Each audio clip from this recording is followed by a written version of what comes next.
Class 10th का exercise 1.3। तो हमारा जो एक्सरसाइज 1.3 है, जो इसके क्वेश्चंस हैं, इसमें ऐसे क्वेश्चन आएंगे कि हमें प्रूफ करना होगा। जैसे हमारा अगर हमारा फर्स्ट क्वेश्चन है कि सिद्ध कीजिए कि √5 एक अपरिमेय संख्या है। और हमारे सारे क्वेश्चन ऐसे रहेंगे, इससे मिलते जुलते रहेंगे। इसमें कुछ प्लस में डिजिट दे देगा, कुछ इसमें माइनस में डिजिट दे देगा। पर जो ये हमारा एक्सरसाइज 1.3 के जो क्वेश्चंस हैं, ये पेपर में 10th के पेपर में कंफर्म आते हैं और हमेशा 3 नंबर में क्वेश्चन आए हैं, चाहे वो हमारा स्टैंडर्ड मैथ हो, चाहे वो बेसिक मैथ हो। तो इसको तो करके जाना ही जाना है। और ये जो हमारा ये जो क्वेश्चन करने का कॉन्सेप्ट है, वो लगभग सब में सेम होता है, इसलिए इसमें तो मतलब हमें डाउट आना नहीं चाहिए। और पहली बात, और दूसरी बात ये है कि पेपर के नज़रिए से बहुत इंपॉर्टेंट है। तो ये हम इसको देखते हैं कि कैसे होता है। तो स्टार्ट करते हैं।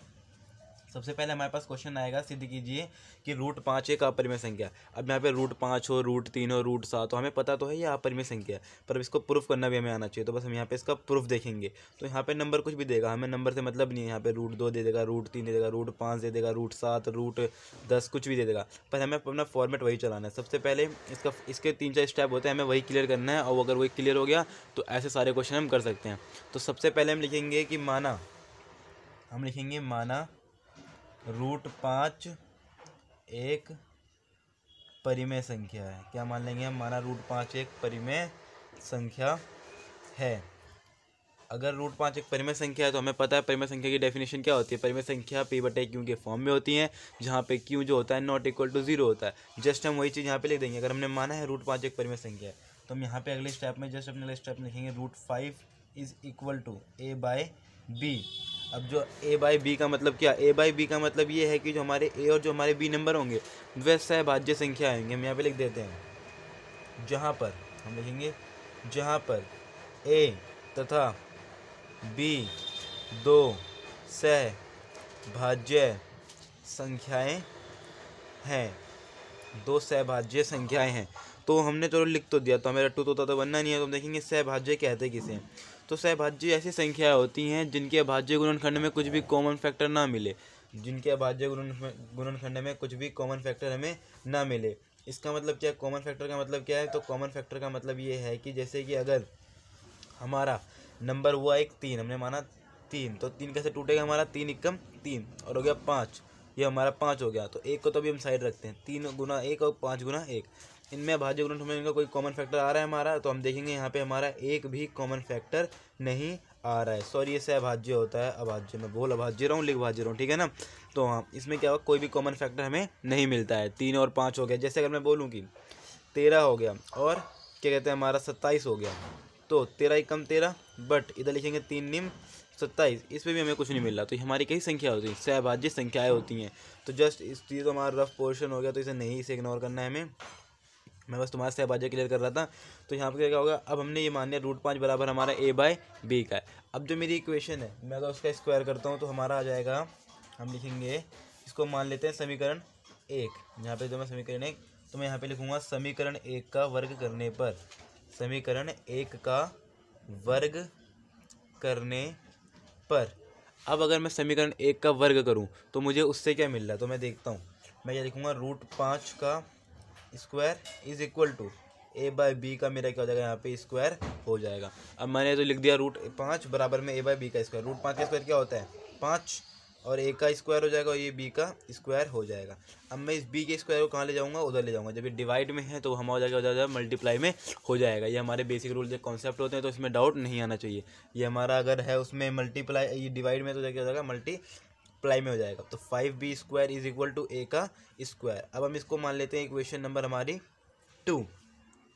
अब इक्वेशन 2 मान ली। अब एक और चीज़ मेरे को दिख रही है, अगर मैं अब b² को यहाँ छोड़ दूँ, मैं जो b² यहाँ पे लेगा था, अगर मैं उसको यहाँ पे छोड़ दूँ और मैं जस्ट यहाँ पे अगले स्टेप में देखूँ अपना, 5b से क्या हो रहा है? मल्टीप्लाई हो रहा है। तो a से क्या हो जाएगा? 5, a से 5 हमारा डिवाइड आ जाएगा। अब a² में 5 हमें डिवाइड में मिल गया। इसका मतलब क्या है? तो इसमें मुझे कुछ चीज़ें नज़र आ रही है। अगर मेरा बेसिक वो हो, स्ट्रॉन्ग हो, तो हम देखते हैं।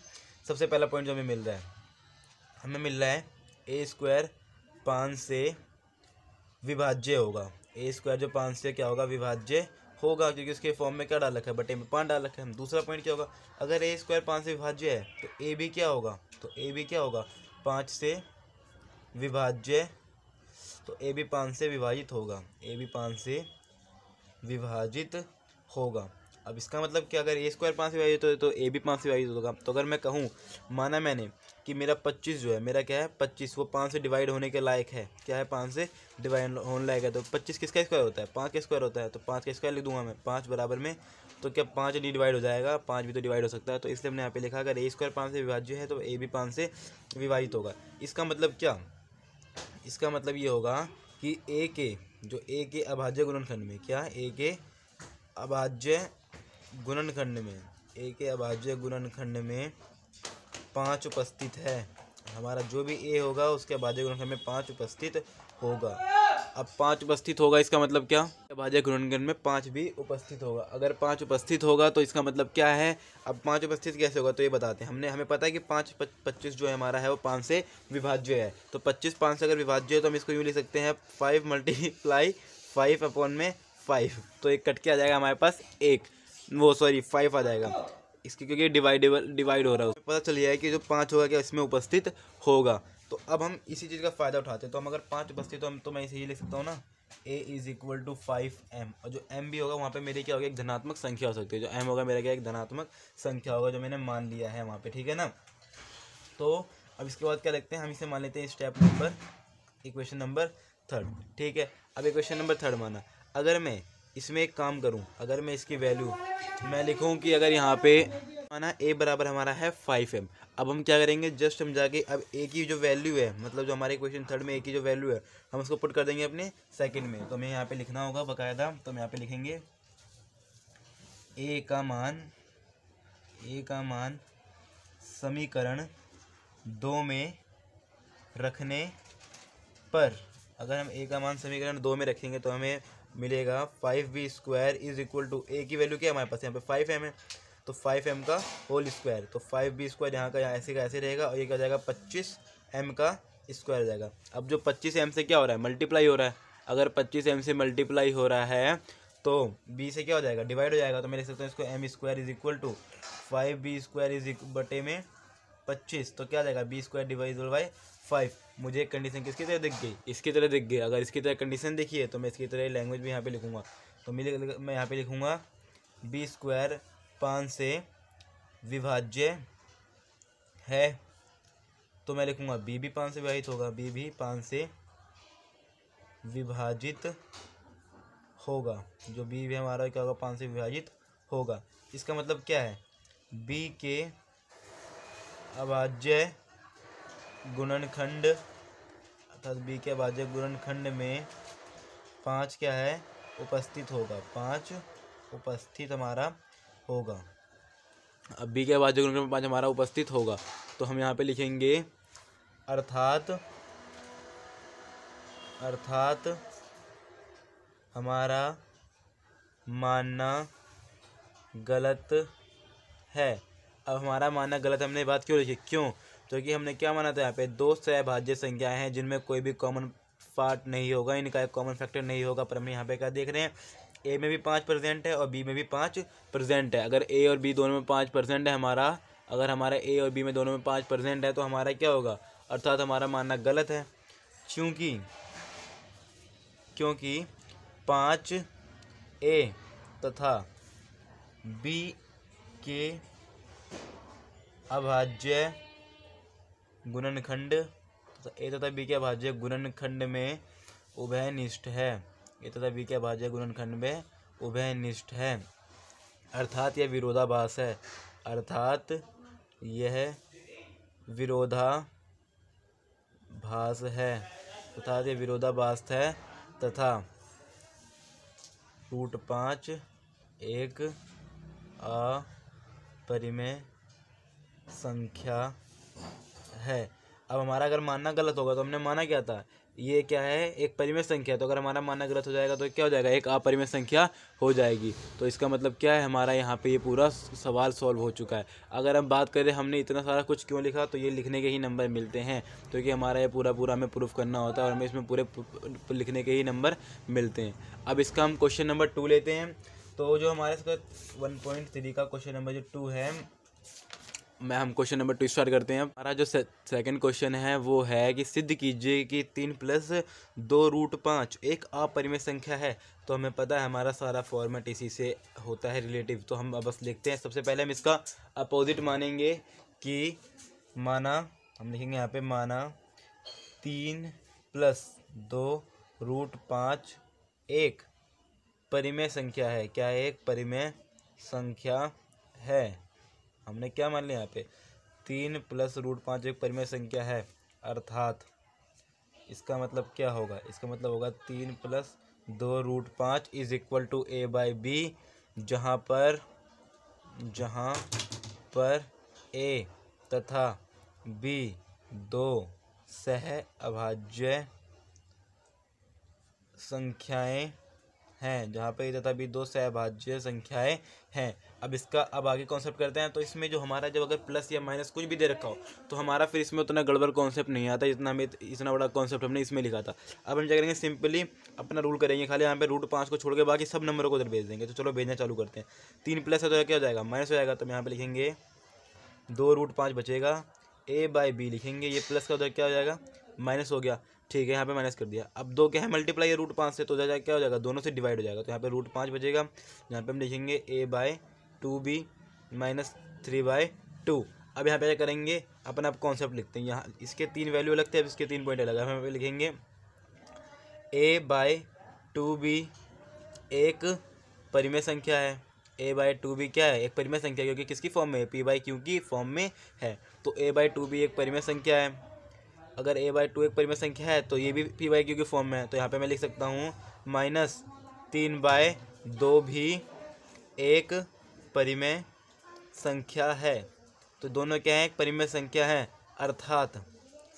अर्थात इसका मतलब क्या कहना चाह रहा हूँ? इससे मैं कहना चाह रहा हूँ कि a/2b - 3/2 भी एक परिमेय संख्या होगी। a/2b हमारी क्या एक परिमेय संख्या होगी। अब इसका ये क्यों परिमेय संख्या होगी? तो हमेशा एक कॉन्सेप्ट याद रखना, किसी भी परिमेय संख्या में परिमेय संख्याओं का योग, गुणा, भाग, घटा, जमा कुछ भी हो तो वो भी क्या बन जाती है? परिमेय संख्या हो जाती है। तो यहाँ पे ये भी परिमेय संख्या, ये भी परिमेय संख्या है। तो इनका अगर माइनस करें तो वो भी क्या हो जाएगा? एक परिमेय संख्या ही आएगी। अब अगर हमें एक चीज़ याद हो, LHS इक्वल होता है किसके? RHS के इक्वल होता है। तो अर्थात क्या होगा? इससे जो हमारा ये वाला कॉन्सेप्ट है उस कॉन्सेप्ट से हम क्या निकाल सकते हैं? तो हम निकालेंगे अर्थात √5 क्या होगा? अर्थात √5 एक परिमेय संख्या होगी। अर्थात √5 क्या होगी? एक परिमेय संख्या होगी। अब इसका मतलब क्या? अर्थात √5 एक परिमेय संख्या होगी। परंतु हमने इससे पहले क्या प्रूफ किया था? हमने इस क्वेश्चन में हमने प्रूफ किया था कि √5 क्या होती है? एक अपरिमेय संख्या होती है। तो हम यहाँ पे परिमेय संख्या क्या हो जाएगी? अर्थात ये क्या है? विरोधाभास है। जो हमारी बात है उसका विरोधाभास कर रहे हैं। अर्थात यह विरोधाभास है। ठीक है ना? तो कि हम पहले सिद्ध कर चुके हैं कि √5 क्या होती है? एक अपरिमेय संख्या होती है। तो अपने आप √5 परिमेय कैसे आ जाएगा? मतलब हमने कुछ गलत माना है। तो लिखेंगे अर्थात ये विरोधाभास है तथा हमारा मानना गलत है। तथा हमारा मानना गलत है। अगर हमारा मानना गलत होगा तो इसका मतलब क्या? तो हम लिख देंगे जो 3 + 2√5 है जिसे हमने परिमेय संख्या माना था। अगर हमारा एक गलत हो गया तो 3 + 2√5 हमारा क्या हो जाएगा? एक अपरिमेय संख्या सिद्ध हो जाएगी। अर्थात 3 + 2√5 एक अपरिमेय संख्या है। अब मैं यहाँ पे लिख सकता हूँ हैंस प्रूव्ड। ठीक है, मेरी ये बात यहाँ पे प्रूव्ड हो चुकी है और साथ साथ हमारे ये 2 क्वेश्चन भी हो चुके हैं। तो हम स्टार्ट करते हैं अपना क्वेश्चन नंबर 3। अब हमें सिद्ध करना है, यहाँ पे 3 नंबर है, हमें उन्हें क्या करना है? अपरिमेय संख्या में सिद्ध करना है। तो जो हमें यहाँ पे सिद्ध करना होगा हमारा क्वेश्चन नंबर 2 का पूरा कॉन्सेप्ट यहाँ पे फॉलो होगा सब में।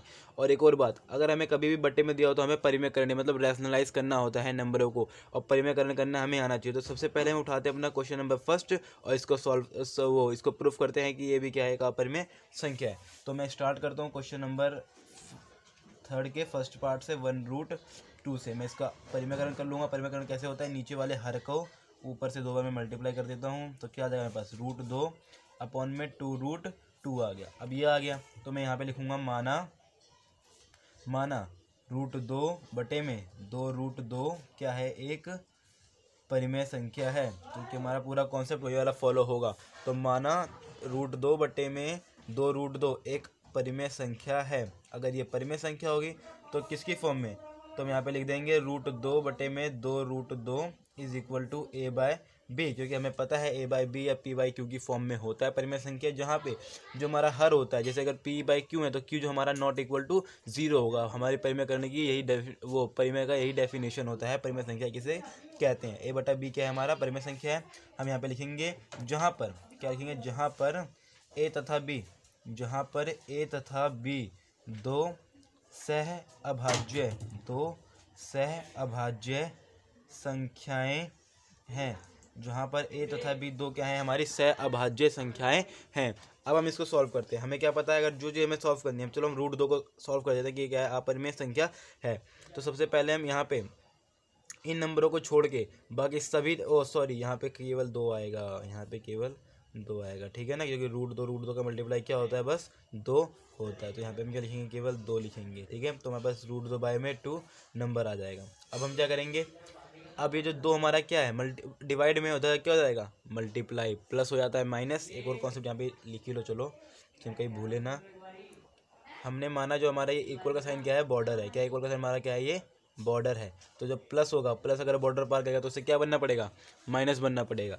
अगर माइनस हमारा बॉर्डर पार करता है तो उसे क्या बनना पड़ेगा, प्लस। इसी प्रकार अगर गुणा पार करता है तो भाग, और भाग पार करता है तो उसे गुणा। मतलब अगर डिवाइड मल्टीप्लाई और मल्टीप्लाई डिवाइड हमारा हो जाएगा। इसे कहते हैं बॉर्डर नियम, समझ लो ऐसे हमारी तरफ से इसे बॉर्डर नियम कहते हैं। अब 2 क्या है, हमारा डिवाइड में है, तो 2 क्या हो जाएगा, मल्टीप्लाई में हो जाएगा। तो हम यहाँ पे लिखेंगे √2 इज इक्वल टू 2a/b, तो कि 2 किससे जाके मल्टीप्लाई आएगा, उधर हो जाएगा, a से आके मल्टीप्लाई हो जाएगा। हमारे पास ये वाला फॉर्मेट आ गया। तो अगर मैं इसको इस टाइप से भी लिख सकता हूँ, इसी नंबर को यहाँ पे लिख रहा हूँ 2/1 मल्टीप्लाई a/b। अब मैं अपने वापस वही 3 पॉइंट लिखूंगा जो मैंने पहले पिछले क्वेश्चन में किए थे अपने। तो सबसे पहला पॉइंट क्या होता है, a/b एक परिमेय संख्या है। a/b क्या हमारी एक परिमेय संख्या है, तथा 2/1 भी एक परिमेय संख्या है, तथा 2/1 भी एक परिमेय संख्या है, तथा 2/1 भी क्या हमारी एक परिमेय संख्या है। अर्थात इसका मतलब क्या, परिमेय संख्या में किसी भी नंबर का गुणा, किसी भी नंबर का भाग, किसी नंबर का जमा, किसी नंबर का घटा क्या हो जाता है, वो परिमेय ही संख्या हो जाती है। तो अर्थात 2/a/b भी एक परिमेय संख्या होगी। क्या होगी, ये भी एक परिमेय संख्या होगी, ये भी हमारी परिमेय संख्या होगी। अगर एक परिमेय संख्या होगी तो LHS अगर इसका RHS अगर इसका परिमेय संख्या है तो LHS क्या हो जाएगा, ये भी परिमेय संख्या हो जाएगा। अर्थात हम यहाँ पे लिखेंगे वापस, अर्थात √2 भी एक क्या हो जाएगी, परिमेय संख्या हो जाएगी। अर्थात √2 भी एक परिमेय संख्या होगी। अर्थात √2 भी क्या एक परिमेय संख्या हमारी होगी। अगर √2 हमारी एक परिमेय संख्या होगी तो हम ये तो विरोधाभास हो गया। अर्थात √2 भी परिमेय संख्या होगी, अतः यह विरोधाभास है। अतः ये क्या है, विरोधाभास है, क्योंकि हमने क्या सिद्ध कर रखा है, √2 √3 √5 √7 ये सब क्या होते हैं, हमारी अपरिमेय संख्याएं होती हैं। पर हमारा आंसर क्या आ रहा है, ये तो परिमेय संख्या हो रही है, अतः यह विरोधाभास है। अतः यह विरोधाभास है तथा हमारा मानना गलत है, तथा हमारा मानना गलत है, ठीक है।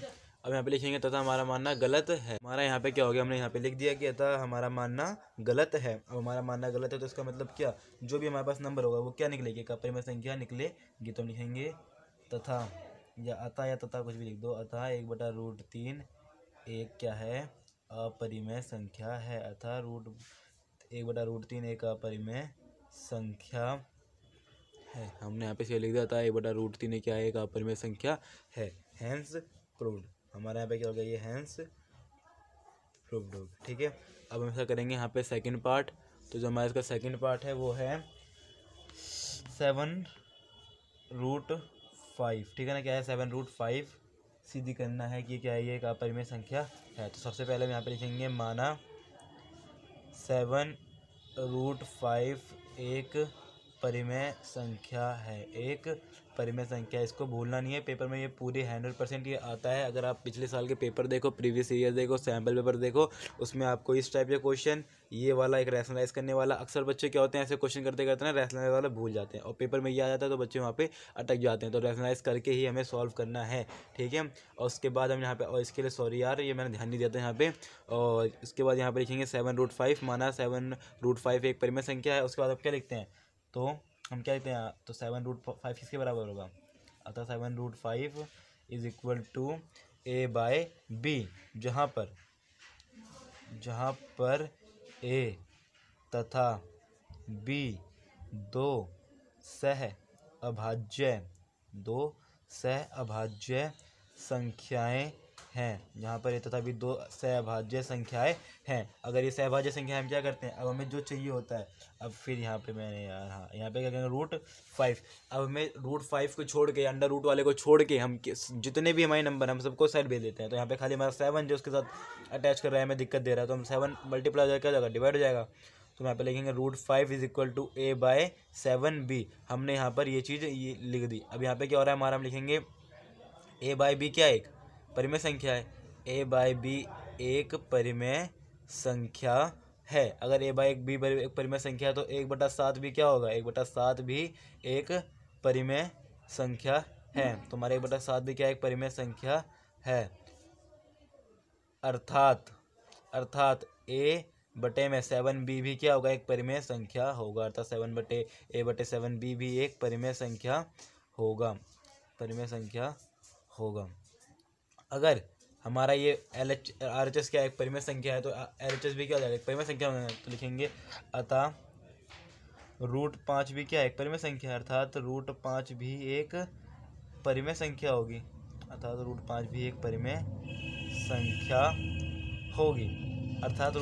परिमेय संख्या होगी। इसके बाद हम लिख देंगे, क्योंकि 3 नंबर का है ना इसलिए हमें ये ज़्यादा लिखनी होती है, थ्योरी की बातें ज़्यादा लिखनी होती है, क्योंकि 3 नंबर टीचर ऐसे नहीं देता है, चाहे टीचर कैसा भी हो, ठीक है। तो हम लिखेंगे अतः √5 भी एक परिमेय संख्या होगी, परंतु यह विरोधाभास है। फिर यहाँ पे अपनी वही घिसी पिटी लाइन, अर्थात हमारा मानना गलत है। अब हमारा मानना गलत है तो हमने माना क्या था, ये क्या है, एक परिमेय संख्या है, तो ये क्या जाएगी, अपरिमेय संख्या होगी। मानना गलत है, अतः 7√5 एक अपरिमेय संख्या है। अतः 7√5 क्या एक अपरिमेय संख्या है।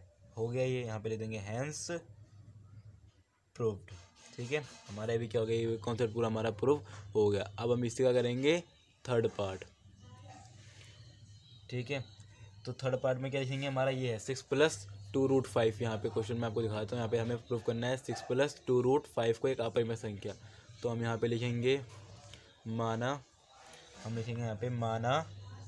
6 + √2 एक, माना 6 + √2 क्या है, एक परिमेय संख्या है। माना 6 + √2 एक परिमेय संख्या है। अर्थात हम क्या लिखेंगे यहाँ पे 6 + √2 किसके इक्वल हो जाएगा, a/b के,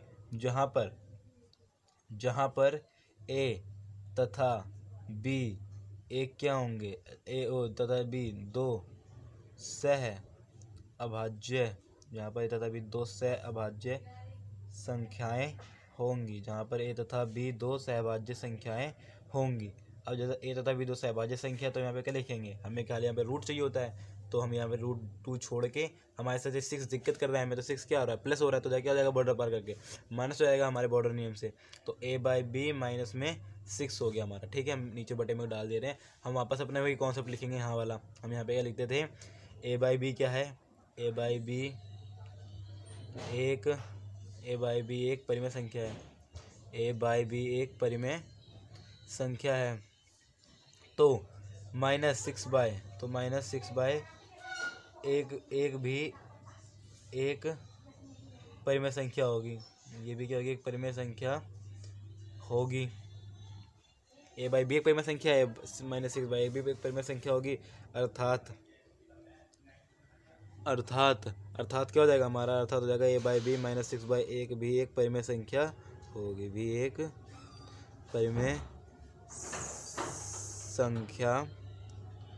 होगी। अब अगर LHS RHS अगर हमारा परिमेय संख्या है तो LHS भी क्या होगा, हमारा परिमेय संख्या होगा। तो हम लिखेंगे तो अतः √2 भी एक परिमेय संख्या है। √2 भी क्या है, एक परिमेय संख्या है। परंतु यह विरोधाभास है, परंतु यह विरोधाभास है, परंतु यह विरोधाभास है, अर्थात हमारा मानना गलत है, अर्थात हमारा मानना गलत है। अगर हमारा मानना गलत होगा तो हम क्या लिख देंगे, जो हमारा क्वेश्चन था, तो हम लिखेंगे अतः 6 + √2 एक अपरिमेय संख्या है। भाई बैकग्राउंड में आजकल हमारे ज़्यादा यहाँ पे वो शोर शराबा हो रहा है, वो हमारा जो आजकल वो चल रहा है ना, क्या कहते हैं, स्ट्राइक बंदे कर रहे हैं। तो अतः 6 + √2 एक अपरिमेय संख्या है हमारे यहाँ पे, ये हैंस प्रूव्ड। यहाँ पे नारे लग रहे हैं जय श्री राम, जय श्री राम। चलो तो हमारा क्लास भी यहाँ पे ओवर। जय श्री राम। ठोक दीजिए महाकाल का, ठोक लीजिए। पूरा साल मेहनत करता हूँ आपके लिए बेटा, ऐसा नहीं चलेगा, ऐसा नहीं चलेगा।